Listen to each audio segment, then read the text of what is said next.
हजरत मोहम्मद बिन अबू बकर रदी अल्लाह ताला अन्हु फरमाते हैं, इसको साहिब सुबुलुल हुदा व रिशाद इमाम यूसुफ सालेही ने नकल फरमाया। कहते हैं कि मैं हुजूर के साथ एक जंग पे गया तो वापस हम आ रहे थे, तो उस जंग में बड़ी फतह हुई। 5वां हिस्सा माले गनीमत का हमने सरकार की बारगाह में नजराना पेश किया तो 80 ऊंट हुजूर के हिस्से में भी आए, इतना नफा मिला। वापस आ रहे थे तो एक जगह शाम का वक्त हो गया, कुछ इलाका अच्छा मिला तो हुजूर ने फरमाया सफर आगे ना करो, यहीं पड़ाव कर लो, पता नहीं आगे जाके कोई ऐसी अच्छी जगह मुयस्सर आए ना आए। हालांकि हुजूर सारा कुछ जानते हैं, पर तालीम उम्मत के लिए फरमाया यही। कहते खेमे लग गए, रुक गए। एक एक खेमे में 2-2 4-4 आदमी। फरमाते मेरे खेमे में हजरत मोहम्मद बिन अबू बकर जनाब अबू बकर के साहिबजादे, तो मेरे खेमे में जो सहाबी थे ना वो बड़े मोटे ताजे थे, बड़े वजूद उनका, बस्ततन फिल इल्म वल जिस्म, मोटे तगड़े। मगरिब की नमाज पढ़ने हम हुजूर अलैहिस्सलातु सलाम की बारगाह आली मर्तबत में हाजिर हुए। हुजूर के पीछे नमाज पढ़ी इक्तदा में। कहते नमाज मुकम्मल करके ना तो सहाबी का दिल किया मैं दस्तबोसी करूं। उस जमाने में लोग लकड़ी के जूते पहनते थे, खड़ाओं कहा जाता था। हुजूर के कदमैन शरीफैन पर नालैन मुकद्दस नहीं थे और हुजूर का वजूद ना बड़ा नाजुक था।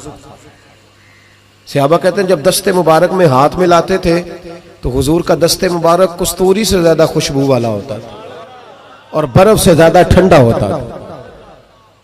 तो फरमाते हैं हुजूर की बारगाह में ना नमाज के बाद जब सहाबा बिखरे तो वो भी आगे बढ़े सलाम। ये कुछ लोग आते हैं सलाम लेने, मुझे बड़ी तकलीफ होती है जब धक्के लगते हैं ना, तो मैं कहता हूँ यार ना आया करो, हम कौन सा कोई इतने एजाज वाले लोग, फिर धक्के लग। और कुछ इतनी मोहब्बत से सलाम लेते हैं, इतनी मोहब्बत से सलाम लेते हैं कि कई दफा जोड़ हिल जाते हैं, इतना जबरदस्त सलाम लेते हैं। वो पीछे खड़े होते हैं तो हाथ खींच लेते हैं।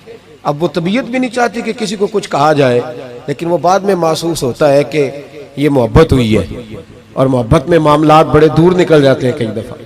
तो मोहब्बत तो इसका नाम है कि महबूब को आसानी किस बात में है, महबूब को आसानी किस बात में है। मोहब्बत इस चीज का नाम, इस चीज का नाम नहीं कि मैं क्या ख्वाहिश कर रहा हूं, महबूब वो वाली करे ना। वो राजी किस बात में है, मैं गुड्डी ते हथ डोर सज्जन दे, वो जिंज रखे उंज रहना है। वाजिब नहीं जे विच शरीयत मंदा खसम नु कहना। बात तो ये है कि उसको आसानी किस बात में, आम दाम बरसरे मतलब। वो सलाम लेने के लिए जब आगे बढ़े ना तो जोश में दौड़ के आगे बढ़े। हुजूर के दस्ते मुबारक को चूमा, लकड़ी के जूते पहने थे, हुजूर के कदम मुबारक पे जूता नहीं था। उन्होंने अपने पैर से हुजूर का पैर दबा दिया। तो जो है मेरी बात पर, ये बाटा के जूते पहनने वाला जब किसी का पैर दबाता है ना और बंदा भी तगड़ा हो तो एक दफा समझ आती है कि किसी ने पैर दबाया है। तो महबूब के दस्ते मुबारक में छड़ी रहती थी, सुन्नत मुबारक है छड़ी रखना, आसा मुबारक। जब उस सहाबी ने पैर दबाया ना तो नबी पाक, अब वो छोड़ भी नहीं रहे, देर हो गई, पैर पे पैर रख के खड़े, तो तकलीफ महसूस की। सरकार ने तो छड़ी पेट में चुभई, फरमाया यार मेरा पैर तो छोड़ दे। अब वो पीछे हटे तो बड़े परेशान हुए कि ये मुझसे क्या हो गया, कांपने लगे, रोने लगे। हुजूर ने फरमाया कोई बात नहीं जाओ। सहाबा ने भी जरा घूर के देखा, महबूब नीचे बैठ गए, अपना कदम मुबारक दबाया। हजरत मोहम्मद बिन अबू बकर कहते हैं हम अपने खेमे में हम लोग चले गए। इशा की नमाज भी हुजूर के पीछे पड़ी, पर वो सहाबी सारी रात सो नहीं सके। यार ये मुझसे क्या हो गया, गिरा जो उनकी निगाह से वो संभल नहीं सकता। मैंने हुजूर को तकलीफ दी, महबूब को तकलीफ दी। कहते वो तड़पने लगे, रोने लगे। ये मुझ सारी रात मैं तसल्ली देता कि यार वो कोई ऐसी वैसी बात नहीं, अल्लाह ने हमारे महबूब को रहमत लिल आलमीन बनाया और हुजूर जानते हैं कि तूने जानबूझ के ऐसा नहीं किया। लेकिन वो अंदर का जो है ना वो माहौल, वो उनको सोने नहीं देता। कहते हैं सहरी का वक्त हुआ तहज्जुद का, तो सैयदना बिलाल हबशी आए, खेमे के बाहर खड़े हो, कहने लगे बंदा किधर है जिसने कल मगरिब के वक्त हुजूर का पैर दबाया, किधर है? कहते हैं अब तो वो और डरे और कहने लगे लगता है मेरी मुजम्मत में कुरान आ गया। महबूब की गैर इरादी बेअदबी भी अल्लाह को पसंद नहीं। कहा लगता है आयतें आ गई, पता नहीं मेरे बारे में क्या हुक्म आया होगा। आप अपने अब्बा से कह के मेरी सिफारिश कराएंगे, जनाब सिद्दीक अकबर से कहेंगे, कहीं ऐसा ना हो कि मेरी दुनिया भी जाए और आखिरत भी जाए। कहते तड़पते सिसकते दरे रसूल पे पहुंचे, सहरी का वक्त, हुजूर तशरीफ फरमा है। कहते अब मैं और वो मुंतजिर थे कि कोई ऐसा हुक्म आएगा। पता नहीं क्या बनेगा और उस हुक्म के मामले में फिर कहां तक बात जाएगी।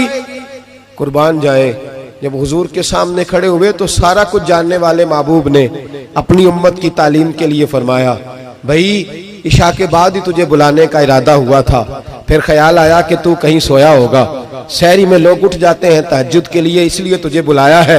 फरमाते हैं अब इंतजार था कि वो बड़ी बात आए, डर रहे थे, लेकिन कुर्बान जाए नबी पाक ने पैर दबाने का जिक्र ही नहीं फरमाया। हुजूर फरमाने लगे बुलाया इसलिए है कि कल शाम मैंने तेरे पेट में छड़ी चबो दी थी, तुझे तकलीफ हुई होगी तो अल्लाह की रिजा के लिए माफ नहीं कर देता। जनाब मोहम्मद बिन अबू बकर कहते हैं पहले तो वो अकेला रोता था, अब हम सब ने रोना शुरू कर दिया। हुजूर आप क्या फरमाने? कहने लगे नहीं यार, बेचारे का पेट बड़ा है, मैंने छड़ी चबो दी, उसको तकलीफ हुई होगी। और क्या लफ्ज है हदीस में, महबूब फरमाने लगे मैं सारी रात सो नहीं सका, इसका वो दर्द। ओ भाई तो अपने अब्बा को सख्त बात कह के आके बेड पे आराम से सो जाता है, तू अपनी अम्मा को सख्त जुमला कह के वो तड़पती रहती है, उसे वो सारी रातें याद आती हैं, उसने बेटे के लिए बेदार रह के गुजारी होती, तो एक फिक्रा कह के तू सोचता ही नहीं, कहने वाले तो कह ही देते हैं, ये सुनने वाले हैं जो कमाल करते हैं, तूने ख्याल ही नहीं किया। महबूब फरमाने लगे सो नहीं पाया, चल अल्लाह की रिजा के लिए माफ कर दे। तो कहने लगे हुजूर वो तो मैंने पैर दबाया था इसलिए आपने मुझे छड़ी चबोई, आप क्या कह रहे हैं? तो महबूब फरमा देखे वजाहत देखे, महबूब फरमाने लगे तूने तो अनदेखे पैर दबाया था, मैं तो देख रहा था, मुझे नहीं छड़ी चबोनी चाहिए थी, चल तू क्या मैंने माफ किया। तो अर्ज करने लगे हुजूर जिस तरह आप राजी है मैं भी उसी तरह ही राजी हूँ। महबूब फरमाने लगे तू तो राजी है पर मैं नहीं अभी राजी। हुजूर आप कैसे राजी होते हैं?